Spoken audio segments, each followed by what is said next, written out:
Olá a todos, sejam muito bem-vindos ao Lux Podcast. Eu sou Janete Palma e hoje vamos falar sobre crescimento pessoal com o Miguel Simão, que é um treinador de comportamentos, ou seja, treinador comportamental, coach. Boa tarde, Miguel. Boa tarde, Janete. Obrigado pelo convite. Obrigada a nós por teres aceito o nosso convite para estar aqui no nosso sofá, a conversar connosco sobre crescimento pessoal e dar aquele conselho a quem precisa nesse exato momento.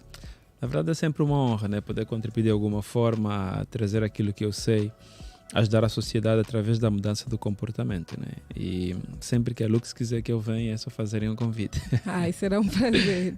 Agora, para que todos entendam, antes de entrarmos no nosso tema, gostaria que explicasses o que é um treinador comportamental. Ok, hoje em dia o mercado foi criando, ou as pessoas foram se especializando em várias áreas do comportamento humano. É aquilo que nós chamamos de coach. E nós temos coaches que eles trabalham especialmente a aquisição de metas, é saber como você vai atingir um objetivo. E o meu forte sempre foi olhar em dores emocionais. Então, para isso acontecer, eu tive que começar a estudar a Human Design Engineer, que é o design da engenharia humana. Porque, em parte, eu também sou engenheiro, então quando eu comecei a ver sobre Human Design Engineer, eu achei que era muito interessante. E nessa ciência você encontra a tal famosa programação neurolinguística, encontras a hipnoterapia, encontras um pouco de neurociência. Então eu me especializei nisso com a intenção de ajudar as pessoas no comportamento humano. Então o que vai acontecer? Tu tens um terapeuta que trabalha traumas, tu tens um coach que trabalha aquisição de metas. E eu tive que me tornar nas duas coisas, porque muitas das vezes eu tinha clientes que tinham questões emocionais ou clientes que querem atingir algumas metas. Então o que acontece? O coach trabalha metas, e objetivos específicos, os terapeutas trabalham questões emocionais. Então o coach não tem nada a ver com psicólogo, nem nada disso? Não, o coach é apenas meta. Quer atingir alguma coisa através de disciplina e ferramentas, vamos atingir isso. Se tiveres um problema psicológico, o coach não é a pessoa indicada para te ajudar a resolver isso, porque ele não tem bases para resolver questões emocionais. Queres isso, vais para um terapeuta. Por isso que algumas pessoas como eu tiveram que estudar as duas áreas, de modo que tivessem o background de ajudarem tanto a aquisição de metas como questões emocionais. E quando é que começou a estudar isso? Eu comecei cedo, porque eu tive influência do meu avô. Na verdade, eu sempre quis fazer algo ligado à psicanálise, mas só que em função dos conselhos dos nossos pais, olhando para o contexto do país, eu fui aconselhado a fazer engenharia, porque a intenção era poder sobreviver com alguma coisa que desse renda. E eu me formei em engenharia, então eu estava a fazer a faculdade de engenharia e paralelamente estava a estudar sobre comportamento humano. Então, com os 14 anos, eu lia muitos livros de psicologia, sobre psicanálise, meditação. Mas aí, quando eu faço 19 anos, larguei tudo isso e entro para a engenharia. Com 22 anos de idade, eu volto novamente para essa necessidade. E aí, a partir dali até agora, continuo a estudar paralelamente as duas coisas. Então, mais ou menos quantos anos é que estudei? Diria assim, contando com os 22, diria assim coisa de uns 9 anos aí. Mas estudou cá? Não, estudou... Acho que eu vi uma matéria que diz que estudou fora, Estados Unidos, Brasil. Sim, eu estive na África do Sul durante uns 4 a 5 anos. Parte das formações que eu fiz hoje em dia através da internet. E eu descobri isso lá, que tu tinhas como estudar em várias partes do mundo à distância. Então fiz formações nos Estados Unidos, com a academia que criou a própria programação neurolinguística, com os próprios criadores da própria ciência. Também fiz formação no Brasil, também à distância, com uma instituição que era para desenvolver a área de coach. Depois também tive que me formar pela PMI, que é a Project Management Institute, em Inglaterra, que era para desenvolver outras áreas do coach, para liderança e gestores, porque é o que eu mais trabalho hoje em dia com líderes e gestores de instituições.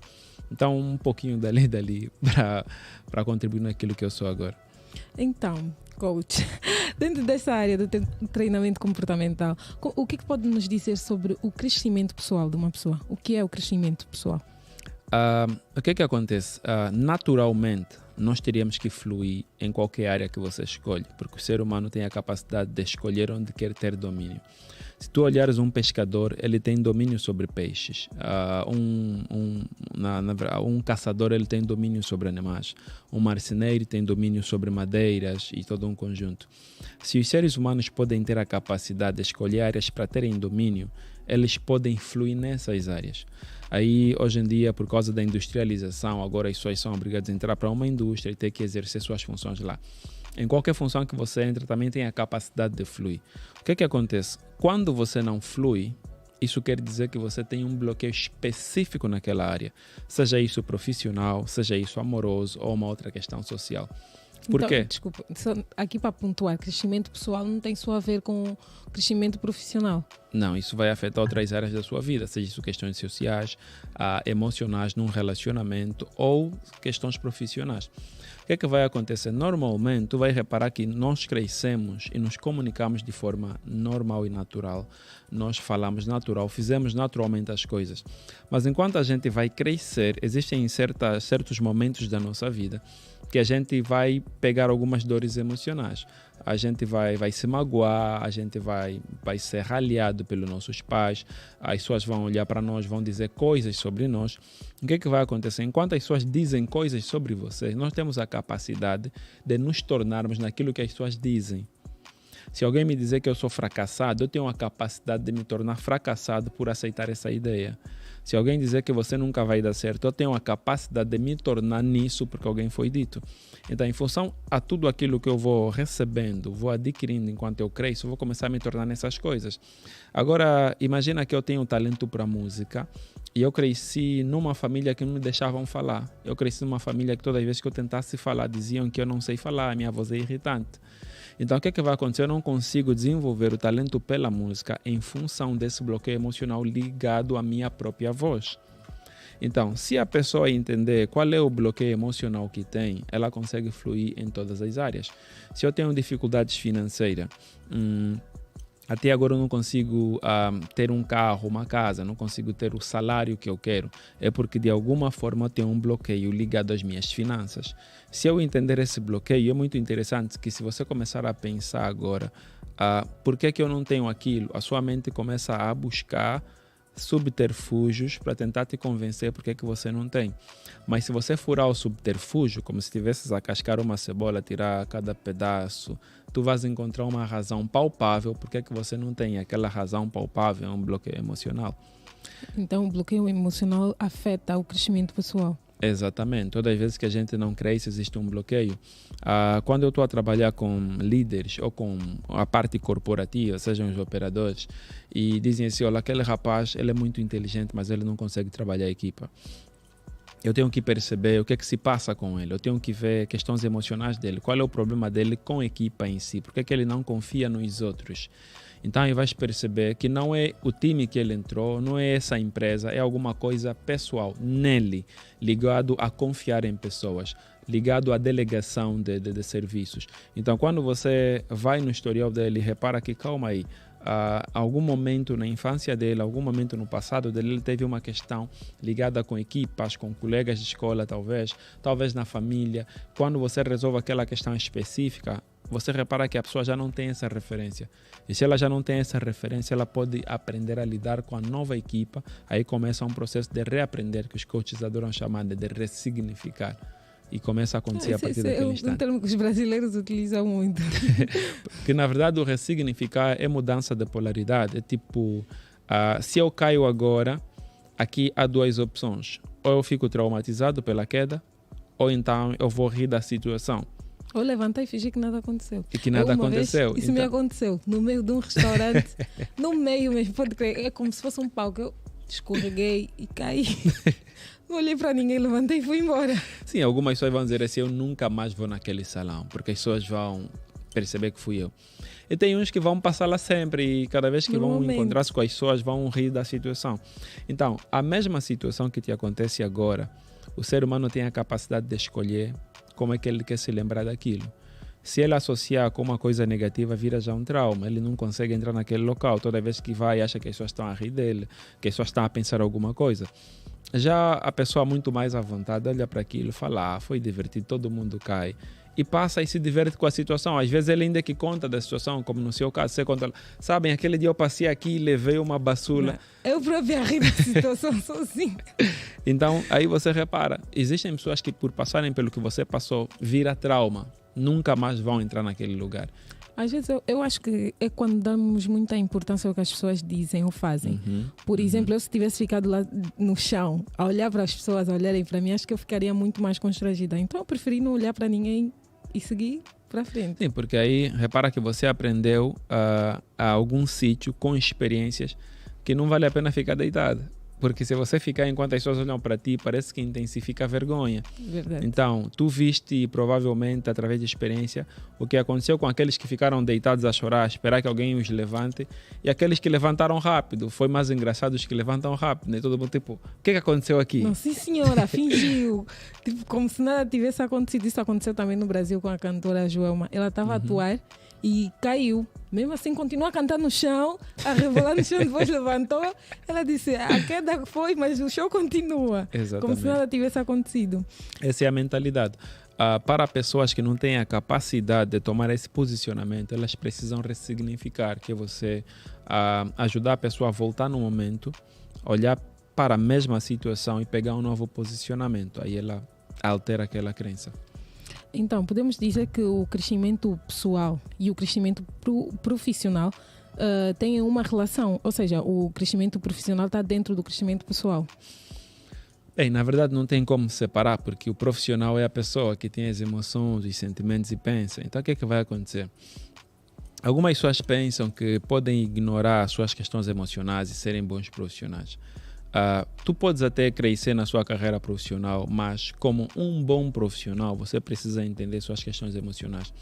Porque esse profissional é a mesma pessoa que tem essas emoções e precisa lidar com os outros. É o mesmo profissional que passou por aquele trauma e precisa saber como tratar o outro. Então, se tu queres ser um bom profissional, não tem como. Aprenda a lidar com as suas emoções. Hoje em dia, as escolas, elas apenas nos ensinam a lidar com questões acadêmicas, questões ligadas ao nosso neocortex, que são coisas muito lógicas, matemática, física, português. As escolas dificilmente te ajudam a desenvolver a sua inteligência emocional. Então, o que acontece? Existem pessoas que são muito inteligentes, chapa 20 em todas as provas, mas quando chegam no mercado de trabalho nem conseguem trabalhar. O problema é lidar com os outros. Não conseguem crescer.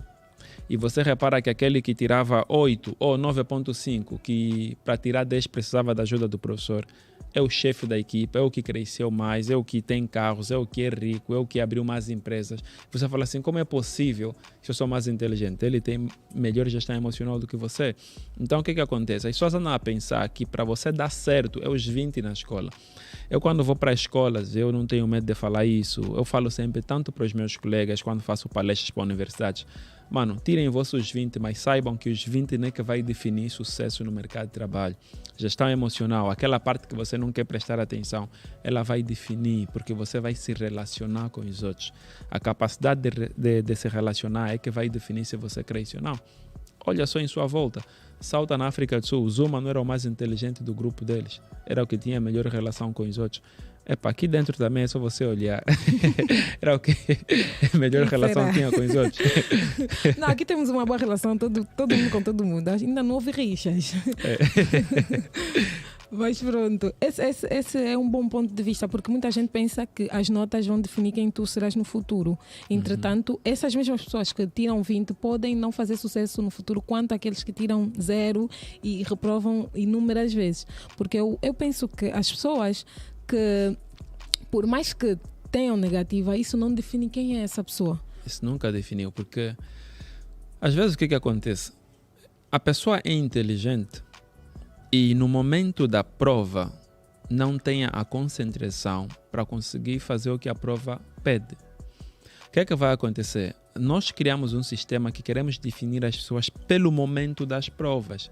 Então, se tu conheces as pessoas na sala de aula e tu sabes que ele é inteligente e ele tira 5, 6, 7, deverias tentar entender o que é que se passa. Às vezes tem crise de ansiedade. Às vezes é alguém que quando está na prova cai numa crise de ansiedade e não consegue fazer o que lhe é pedido. Então, o que acontece? Às vezes o nosso sistema escolar quer definir gênio e inteligência em função de notas. Isso não quer dizer que eu vou relaxar e não vou me esforçar em tirar notas altas. Eu faço isso muitas das vezes quando eu preciso ter destaque. Mas eu sei que essas notas altas não é aquilo que vai definir o meu sucesso. Ela sim pode ser importante, pode ser marcante e definitivo. No princípio, para alguém me contratar, quero olhar para a média, mas quando a gente entra naquilo que vai definir quem realmente sabe fazer as coisas. O que tira 5 pode ser que sabe fazer melhor que um 20, porque o de 20 às vezes só decora bem as coisas. Porque no trabalho não vão nos pedir a matéria. Exatamente. Vão nos pedir a prática. Então fica muito difícil uma pessoa que só sabe tirar 20 e não sabe fazer mais outra coisa dentro do mercado de trabalho. Exato. Então, por isso que quando a gente fala sobre progressão de carreira, é muito importante que as pessoas entendam as suas questões emocionais, né? E depois começam a aprender a fazer seus próprios planos pessoais. E então, o que aconselha para se avançar o crescimento pessoal? Nesse caso, dicas essenciais ou cruciais para se alcançar o crescimento pessoal. Você precisa fazer planos. E quando eu falo sobre a planificação efetiva, que é uma das coisas que eu falo para profissionais e estudantes que estão a sair agora do ensino médio superior, é importante que você defina primeiro o que é que você quer. Essa é uma pergunta fundamental. Eu sei que as pessoas repetem o tempo todo, tem que saber o que você quer. Nas redes sociais todo mundo fala isso. Mas só que na verdade é a única verdade que existe. Tu primeiro precisas saber mesmo o que é que tu queres. Define, eu quero isso. Depois de você saber aquilo que você quer, olha para o mundo e se questiona. Quem já fez aquilo que eu quero? Por que é que tu precisas fazer essa pergunta? Porque na verdade, existe muita gente que já fez aquilo que você está a tentar fazer. Talvez não do jeito que você fez, porque no seu coração queima diferente, é um fogo diferente, mas as pessoas em sua volta já tentaram algo similar. Um carro, já tem vários carros, quer fazer um modelo, já tem vários. Quer fazer um avião, já tem pessoas que fizeram aviões. Não, quando você se questiona, calma, e quem já fez, tu vais encontrar referências. Depois de você encontrar referências, tens que se questionar que habilidades eu preciso para ser aquilo que eu quero. Aí vai envolver formações. Aí você vai ter que saber, ok, vou ter que fazer formações extras. Vou ter que conhecer isso, vou ter que fazer networking. Depois tens que definir um tempo. Em quanto tempo eu quero ser isso? O que é que vai acontecer? As pessoas entram para o mercado e se deixam definir pelo tempo das organizações, pelo tempo das instituições. Tu precisas definir o seu próprio tempo. Em 5 anos, quero atingir isso na minha carreira profissional. Em 5 anos, como empreendedor, tenho que atingir esse nível. Olha, procura outras referências novamente. Quem conseguiu fazer em X tempo? Se não conseguiram fazer por quê? Eu posso. Aí você vai começar a planificar, coloca aquele tempo. Eu vou fazer nessa data. E depois acompanha os teus planos.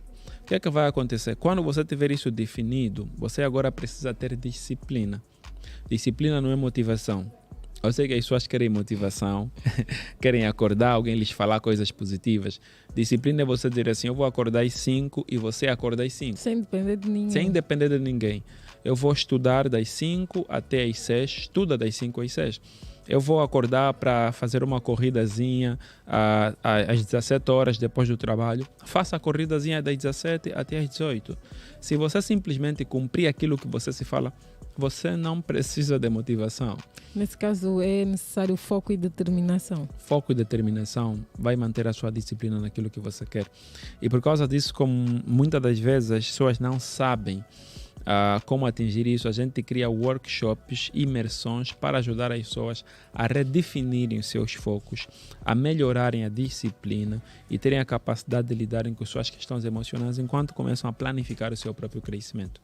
E nesse caso, e se uma pessoa quiser atingir esse crescimento numa área que não é boa, o que é que deve fazer? O que é que aconselha nessa pessoa? Veja, é assim, quando você diz que uma área não é boa, aí eu posso interpretar de duas formas. Não, a pessoa não é boa nessa área. A pessoa não é boa nessa área, certo. Ok.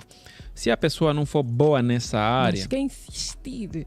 Se a pessoa não for boa nessa área, talvez deveria se questionar, será que eu sei que não sou bom? Por quê? Porque se eu for honesto comigo, que eu não sou bom em alguma coisa, eu vou ouvir.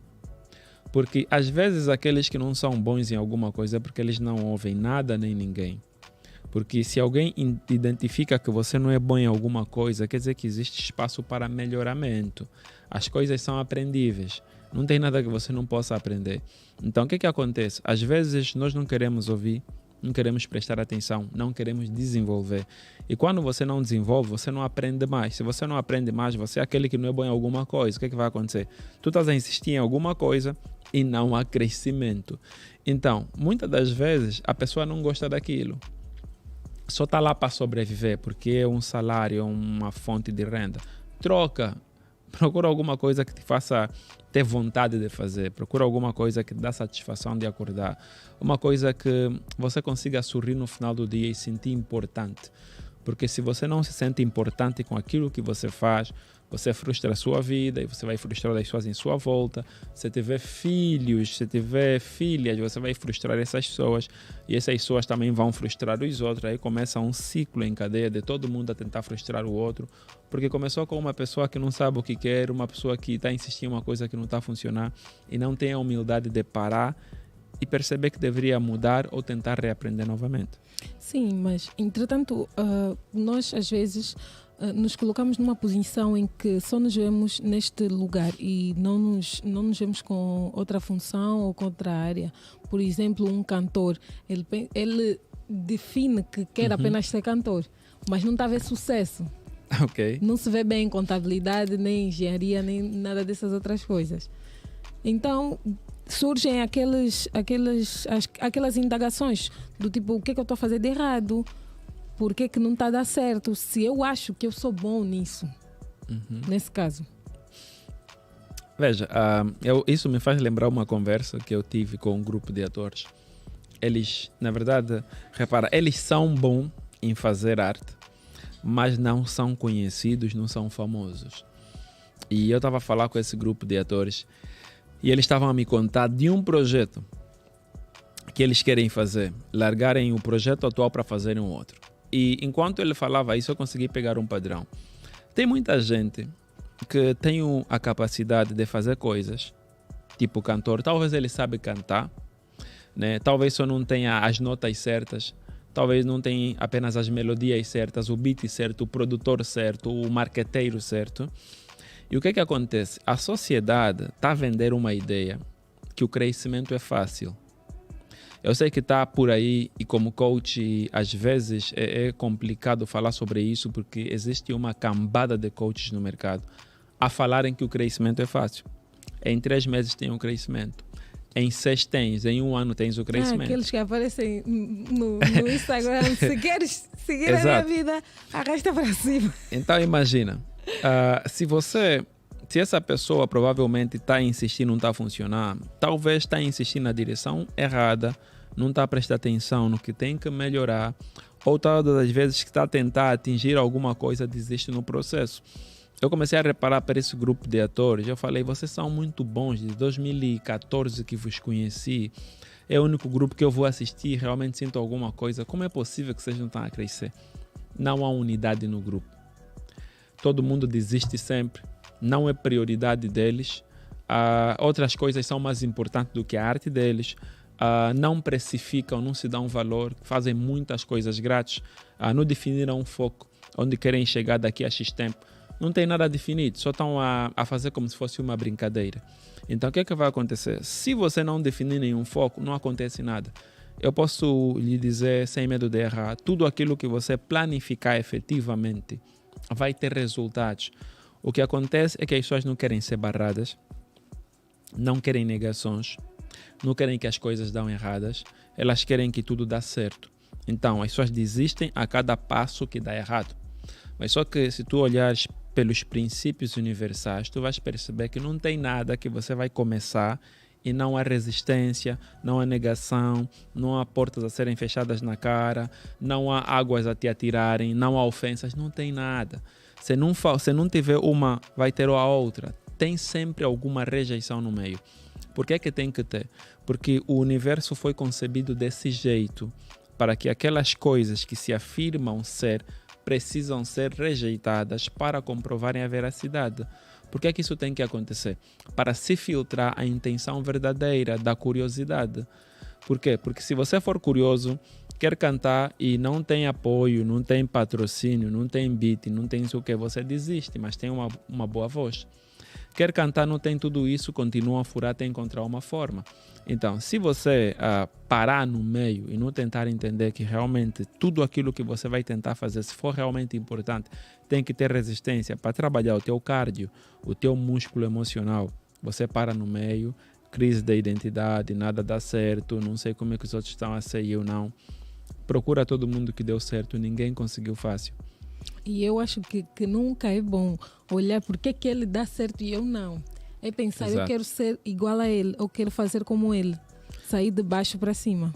Exato, porque eu não conheço ninguém, eu não sei, porque às vezes eu ouço conversas do tipo, não, fulano tem padrinho na cozinha. Eu não conheço ninguém de perto que cresceu sem esforço. Não consigo dizer assim, o fulano cresceu sem esforço. Se tu me indicares o nome, provavelmente eu estudei um pouquinho do histórico dele. Por exemplo, o Preto Show é meu cunhado. Eu conheci o Preto Show, não conseguiu sem esforço. O Neru americano não conseguiu sem esforço. Tinha fases que o Neru americano tirava com pendrives em clubs para entregar nos DJ para meterem a música dele. O que é que tu vais entender? É que às vezes nós queremos olhar para as pessoas, o momento, a inércia e dizer assim, como é que ele conseguiu ou não? As pessoas não estão a olhar no background, não estão a reparar o esforço que a pessoa fez para chegar no nível que chegou. Não tem como você ter resultado sem esforço. O que acontece é que tem uma minoria de 1% da população que conseguiram sem esforço através de benefícios de alguém. Mas 99% da população que você conhece que chegou lá é com esforço. Só que você só conhece 1%. Talvez são mais famosos, talvez estão sempre na televisão. Mas o restante é com esforço. Isso é verdade. E dentro de um relacionamento, o que é necessário para se crescer pessoalmente, dentro de tanto amoroso como familiar e amigos? No caso. Eu sei que quando as pessoas falam sobre relacionamento, a primeira coisa que as pessoas pensam é que, ok, relacionamento, o amor e depois sexo. Então a pessoa fala assim, ok, amor é a base e sexo é tipo a cola, que vai fazer com que a base cola e nada estraga. Só que na verdade você vai perceber que as pessoas se amam, têm até uma química sexual fantástica, ainda assim se separam. Eu recebi casos de pessoas fazendo terapias que dizem assim, olha, já não consigo ficar com esse moço. Por quê? Eu não consigo lhe suportar, mas você lhe ama? Sim, lhe amo. A vossa química funciona? Funciona. Mas como é possível que você ama o moço, tem química sexual e não conseguem? Vai encontrar a mesma coisa nos homens. Gostas daquela dama? Eu gosto muito daquela dama. Não estão juntos por quê? Aquela miúda é maluca. Tu vais entender que parece que, na verdade, a base dos relacionamentos não está no tão famoso amor, nem no sexo. Está em maturidade ou sabedoria. Porque se você tiver maturidade, você vai reduzir o teu ego, vai se ver na pele da outra pessoa, vais ter empatia, vais perceber que se ela não vê o meu ponto de vista, talvez eu deveria sentir o ponto de vista dela. E ela vai perceber, se eu não consigo sentir o ponto de vista dele, talvez eu deveria ver o ponto de vista dele. Vocês vão trocar vossos meios sensoriais de interpretarem o mundo. Porque repara, nós os homens, a nossa forma de interpretar o mundo é visual. A gente se atrai facilmente por aquilo que vê. E as mulheres é sensorial, aquilo que sentem através da forma como falam, tratamento, carinhos, todo esse um conjunto. Então é necessário os casais aprenderem essas linguagens do amor, porque você vai perceber que a maior parte do tempo as pessoas estão a discutir a mesma coisa, só que estão a falar linguagens diferentes. Mas é a mesma coisa. Um está a dizer que te respeito, mas só que não usou a expressão que ela entende no mundo sensorial dela. Então estão a brigar, você não me respeita, você não me considera, você não sei o que, mas estão a falar da mesma coisa. Então, quando há maturidade, quando há sabedoria, o casal para e consegue estar na pele um do outro. E conseguem resolver outras questões. Porque o orgulho, o ego, tem sido a maior causadora da separação de casais que se amam muito e com muita química. Porque ninguém quer baixar a crista, ele é muito macho demais, ela é muito bonita demais para aturar aquilo. Então, imagina onde é que nós vamos ir parar se todo mundo é tudo demais para ser um pouquinho humilde e aprender a se perdoar. Sim, porque eu penso que dentro de um relacionamento é necessário que um calce os sapatos do outro e Exato. um dos lados tem que dar o braço a torcer, porque se os dois ficarem de cara trancada e costas viradas, nada se resolve e dá no que dá. É que hoje em dia a sociedade está a ensinar que é assim, né? Que a mulher tem que se esforçar muito em ser muito bonita, porque se você for muito bonita, você está no ponto e todo mundo te quer. Aí o homem tem que ser profissional, tem que ganhar bem, tem que ter aquele carro, tem que vestir-se daquele jeito e todas as mulheres te querem. Ok, tudo bem, isso é a capa. Isso é atrativo para ambas as partes. Mas agora, quando começarem um relacionamento, ali tem outras coisas que as vossas aparências, que as vossas vidas profissionais não vão poder cobrir. Aí vocês vão precisar de maturidade, comunicação, vão ter que aprender a ter empatia, calçar o calçado do outro, sentir na pele do outro. E essas coisas ninguém quer fazer. Então, eu digo que as pessoas estão a entrar num relacionamento já a perder. A mulher entra já a perder, o homem entra já a perder. Ou seja, o relacionamento termina muito antes de se relacionarem. Porque ambas as partes cresceram com crenças diferentes. E quando chegam no relacionamento, ninguém quer abdicar da sua crença. Porque na minha casa sempre foi assim. O meu pai sempre me tratou assim. A minha mãe sempre me disse aquilo. Então, como ninguém quer abdicar daquilo que pensa que sabe, cresceu, não funciona.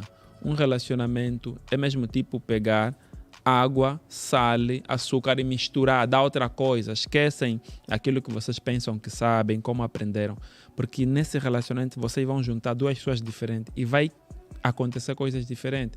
Então vão ter que mudar comportamentos, vão ter que se ajustar, vão ter que se magoar muito e não tem como não se magoar. Os casais parece que não se ouvem, vão se frustrar, mas no meio da frustração de tudo isso aprendem a crescer juntos, porque casais inteligentes crescem juntos. Porque quando um não quer, dois não fazem. Não funciona. Então é necessário que cada um saiba respeitar a forma de ser do outro e corrigir de forma a que não estrague aquele elo de ligação que eles têm. Porque muita gente, quando está a corrigir um comportamento de alguém, fala de uma maneira muito, como é que eu posso dizer, grossa, e o outro lado entende mal e não há conexão entre os dois. Aí alguém precisa ser maduro o suficiente para, depois da briga, dizer assim, ok, brigamos, né? Mas eu não gostei do jeito que você falou. Se você continuar a falar desse jeito, eu vou agir assim. O que acontece? Nós temos que entender, eu falo assim para as pessoas, ok, vocês brigaram, vocês vão estar bem daqui a pouco. Eu já vi casais que estão a desistir de vidas, de emprego, de whatever, porque brigou agora e daqui a uma semana vão estar juntos de novo. Então, se você tem certeza que essa briga não é para separar, se essa briga é por causa do desentendimento, então tens que ter maturidade para aprenderem a corrigirem-se. Tens que ter capacidade de falar assim, olha, quando a gente está conversando, eu não gosto quando você dá costas. Mas isso tem que ser no momento fora da briga, porque durante a briga, como a pessoa sabe que você não gosta, vai fazer de propósito. Então, vocês têm que tirar um tempo e falar assim, olha, tá vendo aquele dia que nós brigamos?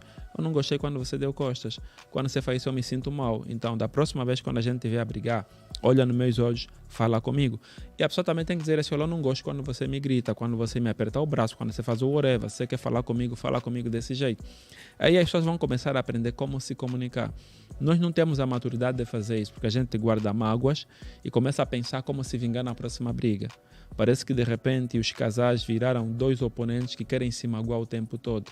E quando percebem, se amam tanto, mas estão mais interessados em se magoar. Então há necessidade de ter essa capacidade de se comunicar para se resolver questões básicas.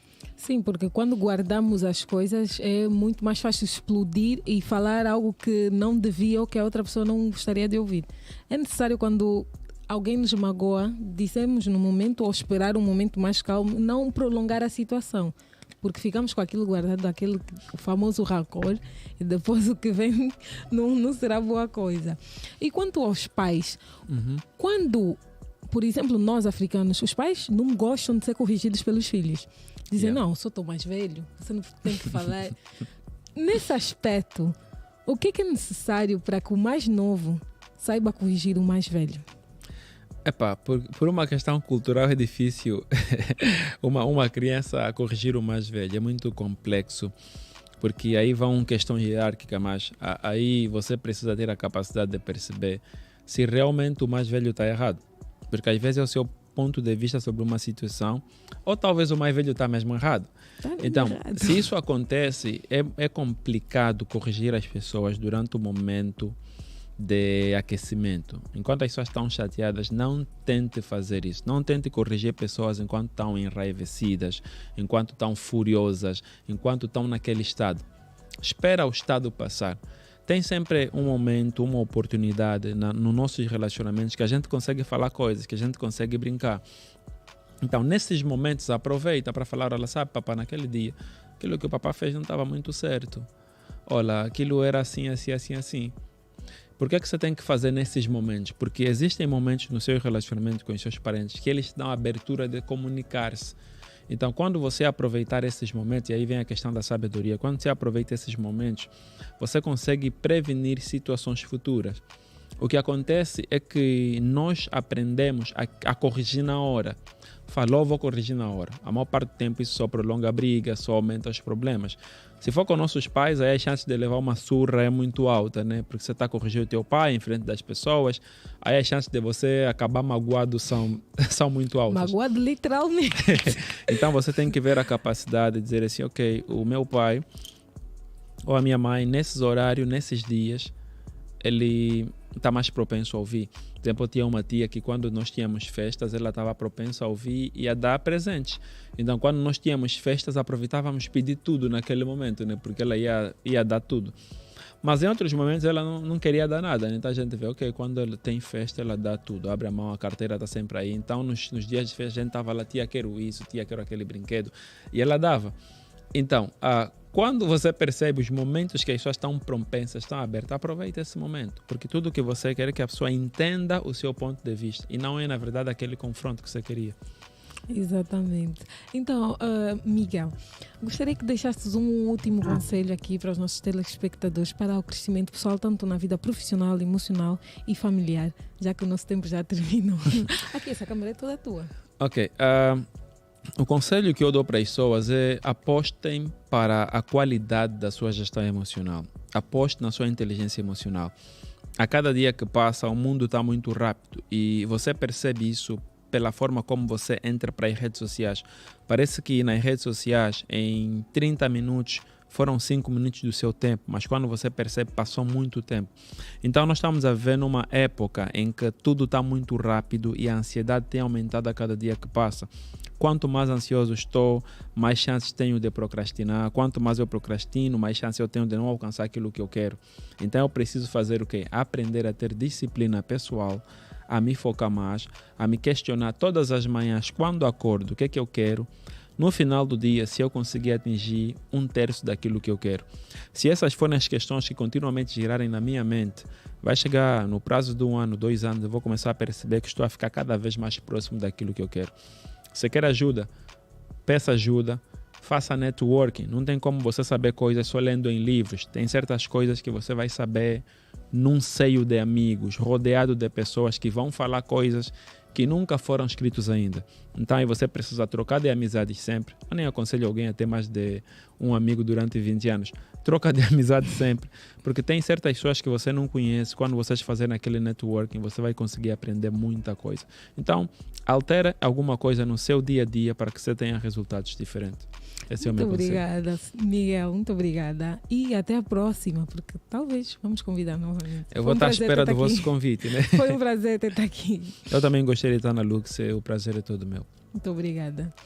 Então, este foi mais um Lux Podcast. Veja-nos nas nossas redes sociais: Facebook, Instagram, YouTube e TikTok. Até a próxima.